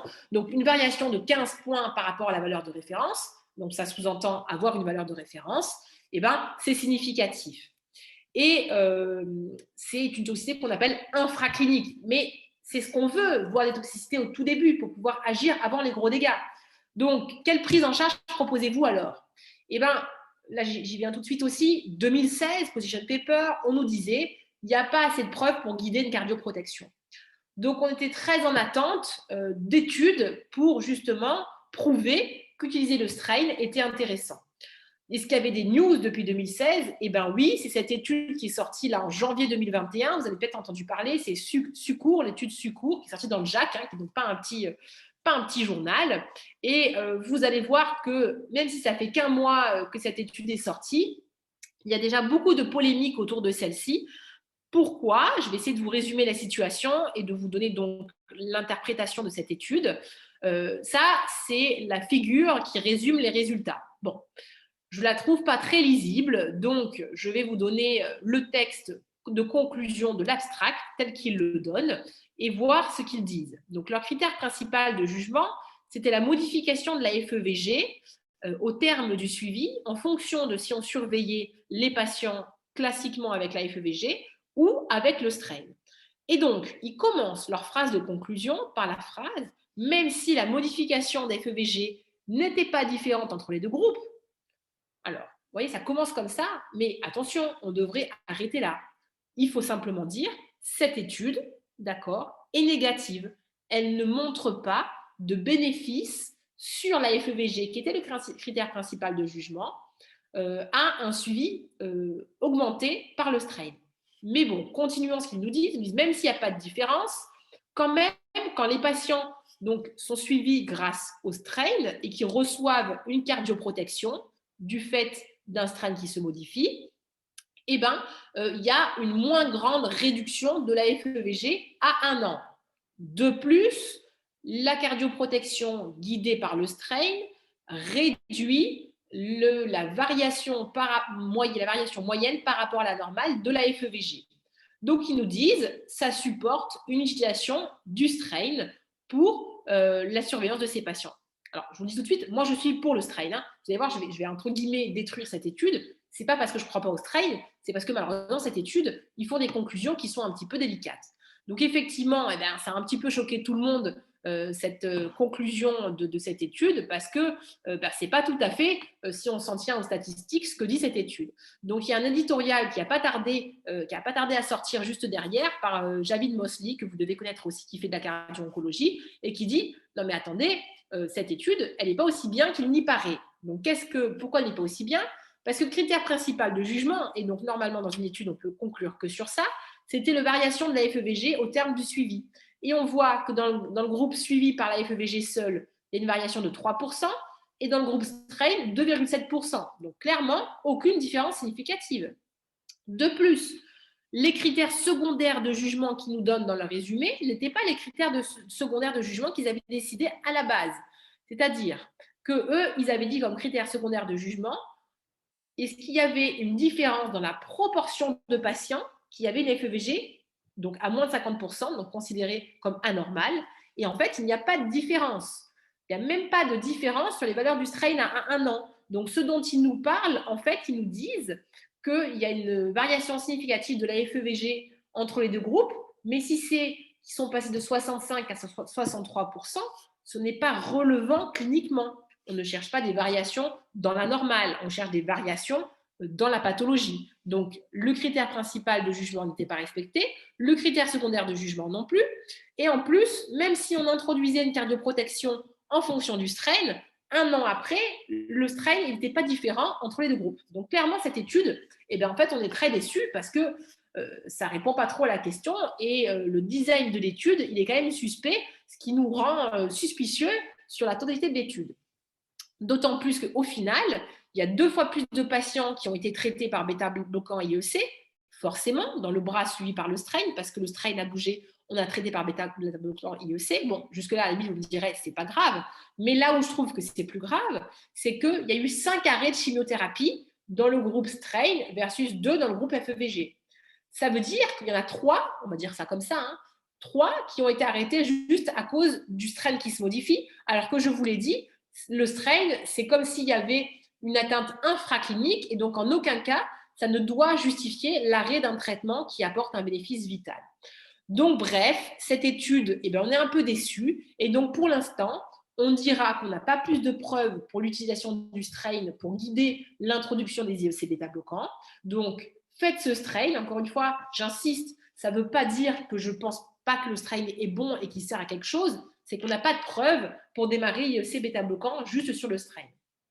Donc, en tout cas, dans mon expérience personnelle, j'ai quand même le sentiment que le strain, il m'avertit quand il se passe quelque chose. Et donc, si vous ne pouvez pas mettre des IEC, eh ben, en tout cas, intensifiez la surveillance de ce patient. Au lieu de le revoir dans 3 mois, revoyez-le à 1 mois et peut-être que vous verrez apparaître des choses. Et si, par exemple, ben, comme cette patiente de notre cas clinique, il avait un traitement antihypertenseur par une autre classe, switchez pour un IEC qui aura cet effet de cardioprotection. Voilà, en conclusion sur ce premier cas clinique qui m'a pris bien plus de temps que prévu finalement, et, parce que j'avais beaucoup de choses à vous dire, je vous dirais que le cancer du sein, rappelez-vous que c'est que des traitements à risque, même si des patients jeunes, avec un impact cardiovasculaire important. Donc, vous devez connaître le rythme de suivi et la façon de suivre et d'expertiser ces patients pour l'organiser vous-même et donner vous-même les rendez-vous aux patients. Et cette surveillance doit se faire au long cours, même là où l'oncologue a espacé son suivi, raison pour laquelle le cardio-oncologue doit, entre guillemets, prendre ses responsabilités. Voilà, j'en ai fini sur ce cas clinique. Il est fort tard, il est 14 heures. J'avais prévu de vous en faire un deuxième sur le cancer digestif, mais j'ai pris bien plus de temps que ce que je ne l'aurais imaginé. Donc, plus 15 minutes, oui. On va en rester là, peut-être, et passer aux questions directement, et on aura l'occasion de se retrouver à un autre moment pour faire d'autres cas cliniques. Ce sera avec plaisir pour moi. Est-ce que vous avez des questions? Merci pour votre excellente présentation. Hein. Bon, nous, on n'est pas pressés. Hein. Si vous voulez continuer, on veut bien. Mais maintenant, s'il se fait tard, on peut. Alors, si vous voulez, je vais répondre à vos questions. Si vous voulez, on essaye de le faire entre guillemets en accéléré. Moi, à 14h30, je dois redémarrer. Mais si vous voulez, je fais le cas clinique sur le cancer. Alors, on laissera. Si vous avez quelque chose à 14h30, laissez. Non, mais après, voilà, si on peut le faire, je peux le faire rapidement. Comme ça, au moins, je vous donne les 2 infos que je voulais sur ce sujet. On laisse pour le débat, peut-être, s'il y a des questions. Alors, les questions, je vois. Quelle est la place du sacubitril/valsartan déjà? On a envie de dire que c'est un médicament auquel on croit, donc on voudrait le mettre en cardio-oncologie. Pour l'instant, il n'y a pas de grandes études. Il y a des case reports qui montrent que ça fonctionne. Il y a un PHRC qui a été débouté, donc qui n'a pas été débuté. Je vous dirais, dans mon expérience personnelle, que j'ai envie de le mettre, mais que la plupart du temps, je ne le mettrai pas pour 2 raisons. La première, c'est des patients qui ont vraiment des petites tensions. Et donc, comme je vous le disais, où on met volontiers plutôt 1,25 de ramipril, 2,5. Donc, ça correspondrait à des toutes petites doses de sacubitril/valsartan, pourquoi pas, mais ce sont des patients qui ne font pas de congestion. C'est-à-dire que, vous avez vu, souvent, ils arrivent avec parfaitement asymptomatiques et je ne mets jamais de l'Azilix. Et ils ne sont pas grade 2 d'ALYH. Donc, normalement, je ne suis pas dans le cadre de prescription de l'Entresto. Hein, c'est à partir du grade 2 de l'ALYH. Donc, chez des patients asymptomatiques qui n'ont pas fait d'insuffisance cardiaque, malheureusement, non, parce qu'on va être limité, parce qu'ils vont faire de l'insuffisance rénale aiguë fonctionnelle. Et chez des patients qui auraient des cardiopathies plus évoluées, là, par contre, oui, à traiter comme des cardiopathies classiques. Exactement, même réponse pour les anti-aldostérones. Si jamais vous avez un patient très hypertendu, très congestif, oui, mais ce n'est clairement pas le profil classique des patients qu'on rencontre, d'autant plus si jamais vous rencontrez ces patients dans votre suivi systématique de cardio-onco. Si vous le voyez 1 an après, quand les dégâts sont déjà là, oui, ça va être utile, oui, il faudra le mettre. Mais si vous prenez vos patients précocement en charge, vous ne pourrez pas arriver jusqu'aux anti-aldostérones ou valsartan. Quand proposer des changements de traitement par des thérapies plus douces, vous voulez dire en oncologie, à visée oncologique? Oui, c'est ça. Oui, c'est ça. D'accord. Uniquement dans les cas où on considère que la toxicité est inacceptable. Donc, ce sont les cas où le patient reste symptomatique et où l'FEVG est inférieur à 40%. D'accord? C'est, en tout cas, pour ce qui est de la dysfonction VG, c'est ces cas-ci, d'accord, où là, on proposera une alternative thérapeutique. De manière générale, en cardio-onco, on essaye le moins possible de contre-indiquer définitivement, mais il y a quelques cas précis. Je vous donne un exemple. Des événements artériels sous nilotinib, c'est le Tasigna qu'on donne dans la leucémie myéloïde chronique, donc qui donne effectivement une athérosclérose accélérée. Si jamais vous avez un patient, par exemple, qui fait une ischémie aiguë sous ce traitement-là, et bien là, même si vous l'avez revascularisé et que ça se passe bien, c'est une contre-indication définitive parce que le coup d'après, il risque de récidiver avec une toxicité encore plus grave et de conduire, par exemple, à l'amputation. Donc, ça dépend un petit peu des cas. Il faut malheureusement un petit peu tout connaître. Mais pour la dysfonction VG, c'est patient symptomatique et FEVG à moins de 40%. Alors, en cas d'élévation de la troponine, vous avez dit qu'il fallait introduire une cardioprotection. Y a-t-il un IEC en particulier qui aurait prouvé son efficacité par rapport à d'autres? Alors, oui et non. C'est-à-dire qu'il y a des IEC qui ont été testés plus que d'autres, en particulier l'enalapril, d'accord? Mais c'est uniquement parce que c'est l'IEC qui a été choisi par l'équipe pour faire les études. Donc, vous avez vu, moi, je vous ai beaucoup parlé du ramipril, parce que c'est celui que je manie le plus souvent, que j'ai l'habitude de manier. Donc, j'aurais tendance à dire qu'il faut utiliser l'IEC dont vous avez l'habitude. Si vous voulez prendre sur les études, c'est plutôt l'enalapril. Et l'ARA2, ce serait plutôt le candesartan. Mais c'est plutôt l'effet classe IEC ARA2 qui joue, donc pas vraiment à prendre l'un plutôt qu'un autre. Si la patiente est déjà sous IEC et que ses troponines augmentent sous chimio, quelle cardioprotection instaurer? C'est une très très bonne question, ça m'est déjà arrivé aussi. Donc c'est en partie des patientes qui effectivement avaient soit été hypertendues, soit avaient des cardiopathies antérieures, et on est embêté parce qu'on se rend compte que ce n'est pas suffisant. Donc deux choses. La première, si possible, augmenter les doses, bon, d'abord. Et si vous êtes à dose maximale, c'est là où on devrait essayer d'introduire des bêta-bloquants. Mais si, par exemple, vous êtes limité par rapport à la tension, eh bien, vous êtes limité complètement. Et dans ces cas-là, vous n'allez pas pouvoir faire grand-chose si ce n'est surveiller votre patient de façon plus rapprochée, parce qu'encore une fois, je le rappelle, même si la troponine augmente, ce n'est jamais une cause d'arrêt de la thérapeutique anticancéreuse incriminée. D'accord? C'est juste un signe de toxicité infraclinique. Et quelque part, si cette patiente est déjà sous IEC, c'est qu'elle a déjà un statut cardiovasculaire et qu'on s'y attendait un petit peu. Et donc, effectivement, ça va arriver. Donc, il faut juste être beaucoup plus précautionneux et surveiller de façon plus rapprochée votre patiente si jamais vous ne pouvez pas soit augmenter les doses, soit rajouter un IEC. Alors, imputabilité de l'anthracycline prise antérieurement chez des patients sous trastuzumab. Eh bien oui, où on trouve une diminution d'FEVG plus 10 points. C'est exactement ça, c'est une très bonne question. On ne sait pas, et c'est exactement pour cette raison-là que tout ce qui est troponine, tout ce qui est suivi au long cours, qui normalement est réservé à l'anthracycline, a été extrapolé au trastuzumab. Parce que très probablement qu'il y a une intrication des deux mécanismes de toxicité, c'est-à-dire anthracycline fait nécroser les cardiomyocytes, anti-HER2 empêche la réparation, et donc c'est une toxicité synergique des deux qui fait qu'on aboutit à cette toxicité avec baisse de la FEVG. Donc c'est pour ça qu'on ne pourra pas dire de façon stricte c'est l'un ou c'est l'autre. À la limite, en fonction de la récupération, on pourra dire si ça récupère très bien et très vite, dès qu'on arrête le traitement, c'est plutôt le trastuzumab qui était impliqué.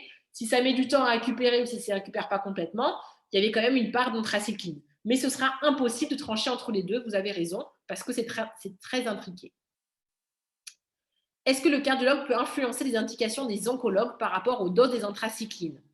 Alors, pour les anthracyclines, je dirais plutôt non, parce qu'en général, les anthracyclines, c'est le bazooka de la thérapeutique antinéoplasique. Et quand ils enlèvent aux anthracyclines, c'est qu'ils n'ont pas trop le choix. Donc, très souvent, non, on ne pourra pas dire, ou alors c'est qu'on contre-indique complètement, mais ça, ce n'est pas ce qu'on va faire classiquement. Pour la dose, là non plus, on ne va pas pouvoir leur dire ne dépassez pas une dose, parce que la dose qui nous fait peur, par exemple, où nous, on va commencer à s'inquiéter, c'est 240 mg par mètre carré d'équivalent d'oxorubicine. C'est un seuil à partir duquel il y a une potentielle toxicité. Donc dire ne dépassez pas cette dose pour un risque potentiel, alors que l'effet bénéfique de l'anthracycline à des doses supérieures, il va être certain pour l'oncologue, c'est une balance bénéfice-risque qui est déséquilibrée. Donc non, on ne va pas les influencer sur la dose. Par contre, on peut leur dire qu'à partir de ce fameux seuil de 240, il faut qu'on renvoie le patient avant le cycle suivant. et que ça devient des patients à haut risque et que là, effectivement, on va par exemple plus volontiers introduire la cardioprotection, plus volontiers les revoir plus fréquemment et faire plus attention. Et après, de toute manière, la dose maximale cumulée, elle est dictée par la toxicité cardiaque. Donc, les oncologues vont s'arrêter à cette dose maximale qui est pour les cardiologues. 240, non, c'est pour tous les patients. 240 mg par mètre carré d'équivalent d'oxorubicine, c'est le seuil d'anthracycline à partir duquel on considère que la toxicité cardiaque devient vraiment potentiellement possible, donc possible, hein, pas certaine, attention, hein, parce que y a un autre seuil qui circulait, c'était 400 mg par mètre carré. C'est le seuil dans les études à partir duquel on constatait une haute fréquence d'insuffisance cardiaque. Et là, vous voyez l'importance des termes. Insuffisance cardiaque, c'est des patients qui étaient congestifs et donc qui étaient déjà avancés dans leur stade de toxicité. On n'était pas au stade où on pouvait repérer précocement et introduire quelque chose pour empêcher que ça parte à la catastrophe. C'est les stades où c'est déjà trop tard. Et si on est dans les fameux post-6 mois, le patient ne répondra plus. Donc ce 400 où on s'inquiétait, c'est pour l'insuffisance cardiaque. J'en parle même plus, on s'en fiche, on ne veut pas attendre qu'apparaissent ces symptômes. Donc non, 240, c'est un seuil volontairement très précoce qui s'applique à tous les patients parce que la potentielle toxicité devient plus concrète à partir de ce seuil-là. Ça ne veut pas dire qu'on contre-indique les patients, ça ne veut pas dire qu'on arrête tout, mais ça veut dire qu'on surveille de plus près pour être réactif plus rapidement s'il apparaît une toxicité, même infraclinique. J'espère que c'est clair pour vous sur cette partie. Et donc, autre question, on peut rechallenger avec le TRASTU dès que l'AFE redevient supérieur à 40%. Tout à fait. Tout à fait, et très sincèrement, ça se passe souvent comme ça. Ça, c'est pas des études, c'est mon expérience. Très souvent, eh ben voilà, on dit il y a une petite toxicité. Alors, comme je vous le disais, la plupart du temps, les patientes sont asymptomatiques. Alors, elles sont très déçues quand on leur dit bah oui, ça a un petit peu baissé, on va devoir faire attention, etc. Mais à partir du moment où, soit je poursuis parce que c'était d'emblée supérieur à 40 et asymptomatique, soit j'arrête le trastuzumab et en général, en même pas un mois, hein, vraiment en un mois, vous la revoyez un mois après, la FEVG est remontée. À ce moment-là, je maintiens l'IEC, le bêta-bloquant, et je réaccepte qu'on réinjecte. Et moi, ce que je fais, ça, c'est pas des guidelines, c'est ce que je fais moi. Je revois les patientes après chaque injection les 3 premiers mois pour m'assurer que ça ne rebouge pas. Donc, ça justifie beaucoup de temps. Hein. Mais donc, on re-challenge et ça se passe bien, d'accord? Les patientes, elles vont bien sous cardioprotection et elles ne redéveloppent pas la même toxicité. Deuxième chose qui peut se passer, par contre, c'est que quand il y a ce genre de toxicité et que c'est dans le cancer du sein, le trastuzumab, parfois, il est donné ce qu'on appelle un traitement d'entretien. Ça veut dire que c'est des patientes qui avaient un cancer faiblement avancé, mais qui, à partir du moment où ça dépasse un certain grade, on met de manière systématique l'anti-HER2 parce que ça surexprimait l'HER2. Mais par contre, comme pour les oncologues, c'est toujours balance bénéfice-risque, c'est un risque potentiel, ils vont vous dire, ok, bah, elle a déjà eu, par exemple, 8 injections, ça suffit, on en reste là, je n'ai pas besoin de poursuivre le traitement. Donc là encore, de toute manière, la discussion, elle se fera avec l'oncologue et avec le bénéfice que l'oncologue pense avoir si on re-challenge le trastuzumab. Mais en tout cas, oui, c'est possible si la FEVG redevient supérieure à 40% avec une patiente asymptomatique.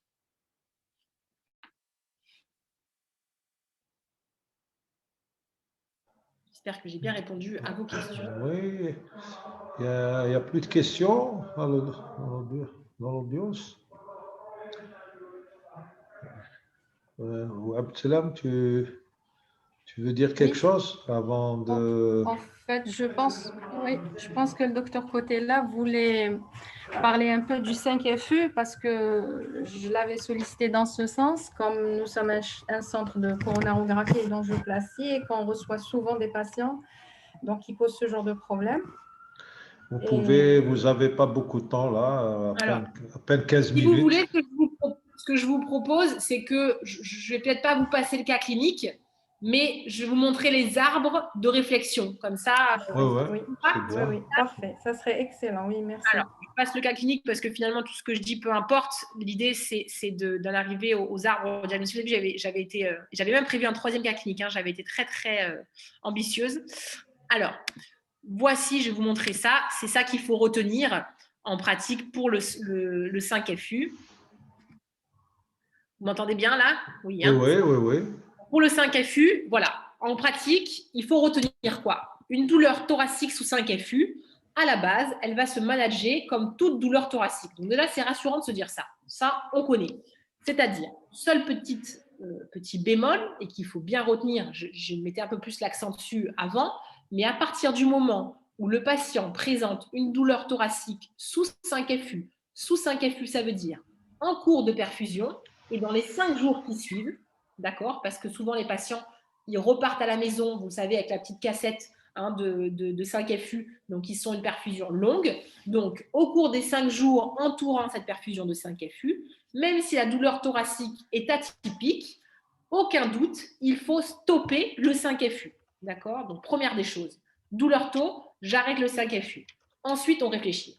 Ensuite, on fait un ECG et une troponine. Et après, là, c'est facile. On réagit comme la douleur thoracique classique. C'est-à-dire que s'il y a un sus-décalage, eh ben, il faut faire une choro en urgence, d'accord? Parce que de toute manière, il faut éliminer un spasme, ça c'est vrai, mais il faut avant tout éliminer une rupture de plaque. Donc, de toute manière, on va à la choro d'emblée si vous avez un sus-ST à l'électrocardiogramme.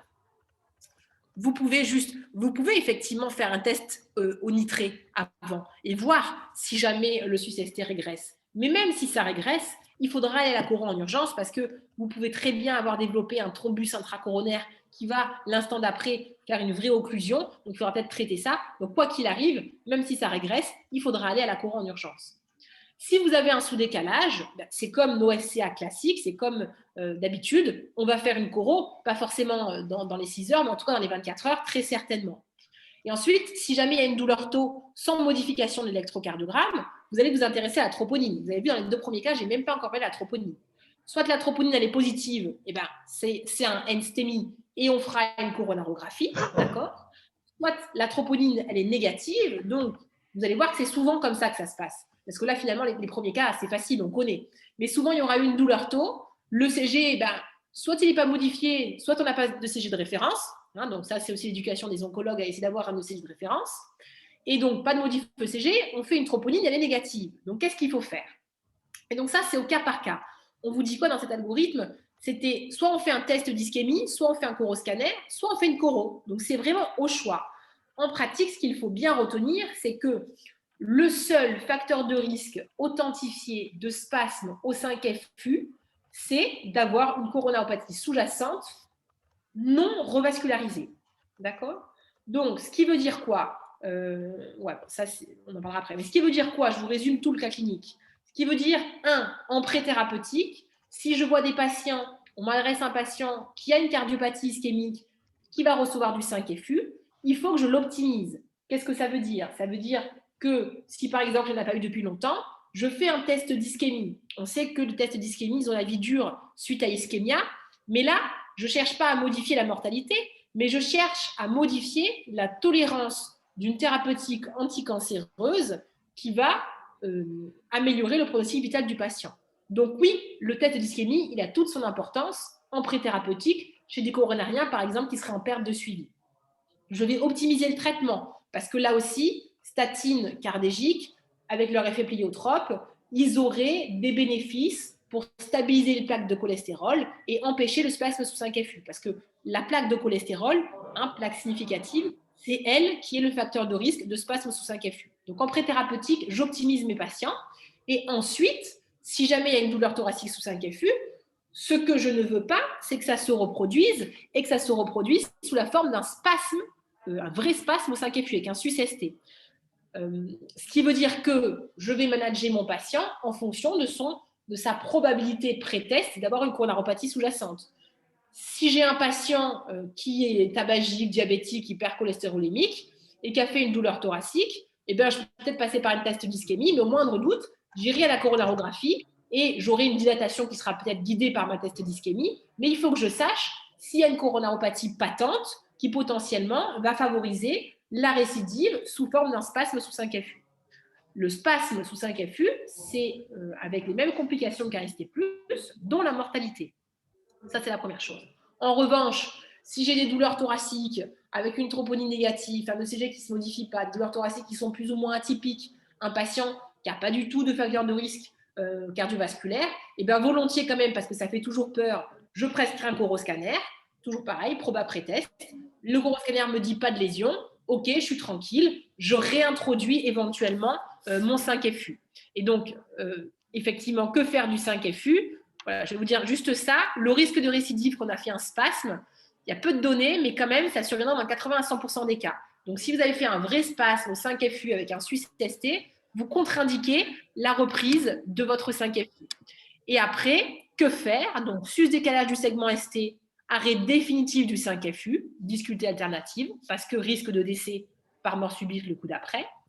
En revanche, si sous-décalage ou pas de modif ECG, donc je n'ai pas vraiment prouvé qu'il s'est passé un spasme, donc sous-décalage, je peux reprendre le 5FU s'il n'y a pas d'alternative. Quand même, on la discute. En général, on n'a pas forcément, parce que le 5FU, c'est la plaque tournante de la prise en charge thérapeutique des cancers digestifs. Et par contre, je le traite médicalement, ce qui sous-entend antiagrégant statine et revascularisation complète. Donc, ce patient qui avait une coronaropathie patente, qui a fait un SCA sous 5FU, je peux éventuellement le reprendre parce que ce n'était pas un ST+, mais après avoir revascularisé, petit 1, et petit 2, sous anticalcique, donc verapamil ou dithiazème, pour limiter le risque de spasme. Et si jamais c'était une douleur thoracique qui n'a pas fait sa preuve, sans élévation de la troponine, sans modif ECG, je peux aussi reprendre le 5FU en étant un peu plus à l'aise. Mais là encore, n'ayez pas peur, sous 5FU, on va volontiers, dans tous les cas où on se pose la question, prescrire un anticalcique Peros qui nous permettra, quoi qu'il arrive, de diminuer le risque de spasme sous 5FU. D'accord? Donc, voici les messages principaux de management du spasme sous 5FU. Est-ce que vous avez des questions? Alors, merci pour ce gentil message, j'apprécie. Merci pour ce gentil message là sur le chat, c'est très gentil. Est-ce que pour le 5FU, ça vous paraît clair? C'était un accéléré, mais au moins c'est condensé. Ah oui, c'est très bien. clair et utile. Je pense qu'on va laisser notre conférencière. Donc, tu peux conclure, ou Abdelam, si tu veux, hein, ou si notre invité veut dire un dernier mot. Justement, avant d'essayer de conclure, vous remercier encore une fois parce que ça fait toujours plaisir de voir qu'il y a de l'intérêt pour la cardio-onco partout et qu'on peut échanger comme ça. Et que je vous remets juste éventuellement ma dernière diapo parce que il y a mon mail et le mail du centre de cardio-onco. Donc, n'hésitez pas, si vous avez des questions, à m'écrire. Si vous avez des cas cliniques concrets dont on veut discuter, dont vous voulez me faire partager le bénéfice, c'est bien volontiers. Et je reste bien sûr ouverte à la discussion et à l'échange avec vous. Et merci pour votre attention sur une durée bien plus longue que ce qu'il était prévu. Donc, merci beaucoup. Merci beaucoup, Dr Cotella. C'est nous qui vous remercions. J'espère vous revoir très bientôt, peut-être avec un